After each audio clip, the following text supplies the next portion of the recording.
Once upon a time, in a village where noise never stopped, a small girl with pale skin sat alone by a window while chaos filled the streets below.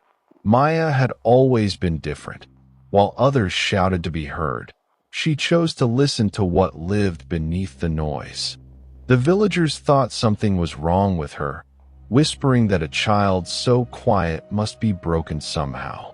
Her mother worried constantly, trying everything to make Maya speak more, laugh louder, be like the other children. But Maya didn't feel broken. She felt like she was waiting for something, though she didn't know what. One morning, a traveling merchant arrived in the village with a cart full of strange and colorful things. Maya watched from a distance as people crowded around, shouting over each other to buy his goods. The merchant noticed her standing there, the only still point in a sea of movement, and smiled knowingly. He reached into his cart and pulled out a small wooden box, then walked through the crowd toward the quiet girl. Maya's heart quickened as he knelt before her and opened the box to reveal something she had never seen before. Inside were paints, not ordinary colors, but shades she felt rather than named, each one seeming to hum with quiet energy. The merchant whispered that these paints were special. They could capture what words could not. Maya took the box with trembling hands, feeling for the first time that someone understood the world she lived in. She ran home through the loud streets, but this time the noise didn't bother her. She had found her answer.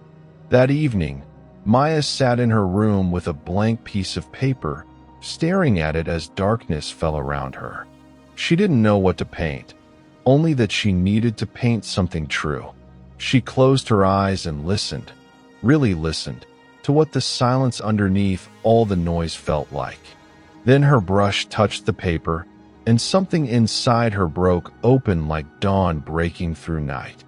She painted through the night, losing track of time, capturing the feeling of stillness she carried inside her. When morning came, she stepped back and saw what she had created, a painting of nothing and everything at once. The painting showed no objects, no people, no recognizable things, only colors that seemed to breathe and move in stillness. Her mother found her there, asleep at the table, paint in her hair, and something miraculous on the paper before her. For the first time, her mother saw what Maya had been trying to show the world. That silence had its own language. Word spread through the village about the quiet girl who had painted something extraordinary.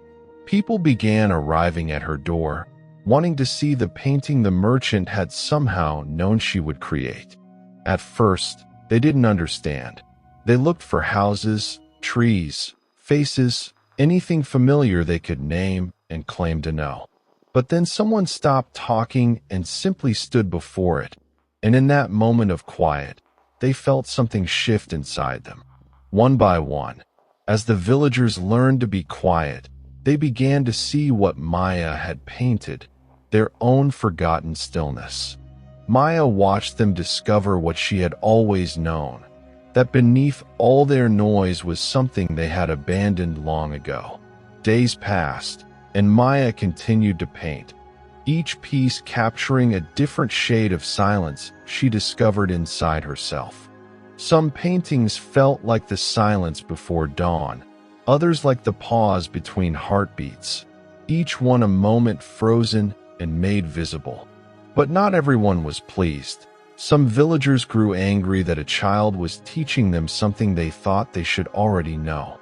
They said Maya was making them look foolish, that her paintings were tricks meant to shame those who lived loudly. Maya's mother, who had finally begun to understand her daughter, stood between them and the child for the first time. She told them that Maya was not judging them, but offering them a gift they were too proud to accept. The angry villagers left, muttering threats, but something had changed. The others had seen someone stand up for silence. That night, Maya couldn't sleep, troubled by the anger she had caused without meaning to cause harm. But when she picked up her brush the next morning, her hands would not paint lies, only the truth she knew. She wondered if perhaps she should paint differently, make things people could understand without having to change. Months passed, and Maya continued painting, even as some villagers avoided her and others visited her secretly at night. The secret visitors would slip in after dark, embarrassed to be seen seeking silence, but desperate to find it nonetheless. Maya welcomed them all without judgment, understanding that everyone's journey to silence followed its own crooked path. She learned that silence was not the absence of sound, but the presence of something deeper that sound often covered up. One day, a young boy arrived at her door, sent by his parents who were tired of his constant noise and energy. The boy looked at Maya's paintings and laughed, calling them stupid, empty, meaningless, just like everyone had once called Maya herself. Maya didn't argue or defend her work. She simply handed the boy a brush and invited him to try. The boy grabbed the brush angrily, determined to prove that anyone could make such meaningless marks on paper. But when he tried to paint, nothing came. His hand shook, his mind raced, his anger dissolved into something he couldn't name. Tears began falling before he understood why, and Maya sat beside him in the kind of silence that held space for grief. When he finally stopped crying, the boy picked up the brush again, and this time he painted something real. His painting was different from Maya's, rougher, more chaotic, but it was honest, and honesty was what mattered most. Word spread about the angry boy who had found something unexpected in Maya's quiet room, and more children began to come. Maya's mother watched her daughter teaching children what schools could not. That silence was not emptiness, but fullness waiting to be discovered. But success brought new challenges. The angry villagers returned, now claiming Maya was corrupting the children with laziness and strange ideas. They demanded that Maya stop teaching, stop painting, stop spreading her poison of quiet in a world that required noise to function.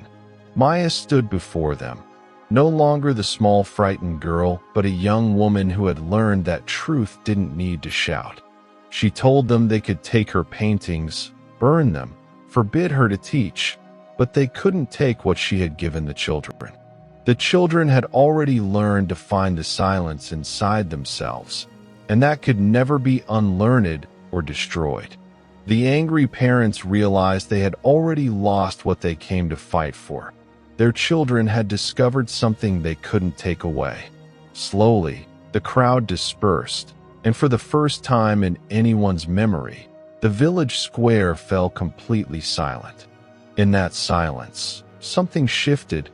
People heard birds they had never noticed, wind they had always talked over, their own breathing.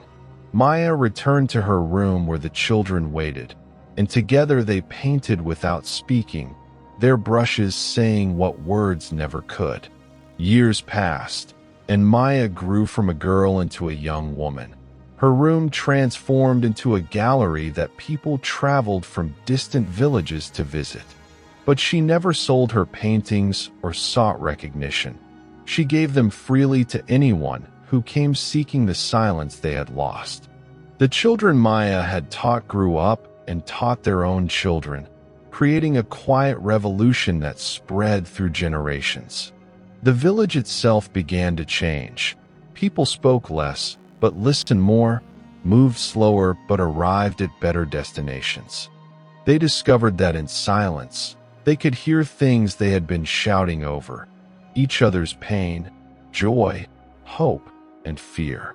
Maya's mother, now gray-haired and bent with age, sat beside her daughter one evening and finally spoke the words she had carried for years. She apologized for all the years she had tried to make Maya into something she was not, for not seeing that Maya was already complete. Maya smiled and told her mother that she had nothing to apologize for. They had both been learning the same lesson. just at different that night. Maya's mother asked if she could try painting, something she had never allowed herself to do in all her years of noise. Her first strokes were hesitant and afraid, but Maya encouraged her to paint not what she saw, but what she had never said. As the colors flowed onto the decades of unspoken feelings emerged, grief, regret, love, hope, all mixing into something honest and raw. When she finished, Maya's mother wept, not from sadness, but from the relief of finally speaking a truth she had carried in silence for so long. The old traveling merchant returned to the village one final time, his beard now snow white, his steps slow but purposeful. He found Maya in her gallery, now a young woman who had transformed an entire village by refusing to be anything other than herself. The merchant told her he had traveled the world looking for people who knew the secret of the paints, and she was the only one who truly understood. Maya asked him what the secret was, and the old merchant smiled, saying she had known it all along. Silence was not given, it was chosen. The merchant left the village that afternoon, his cart empty, his work complete, disappearing down the road as mysteriously as he had arrived. Maya stood in her gallery as fell, surrounded by a lifetime of painted silence, knowing that every person who found their way to stillness was continuing the story that would never end.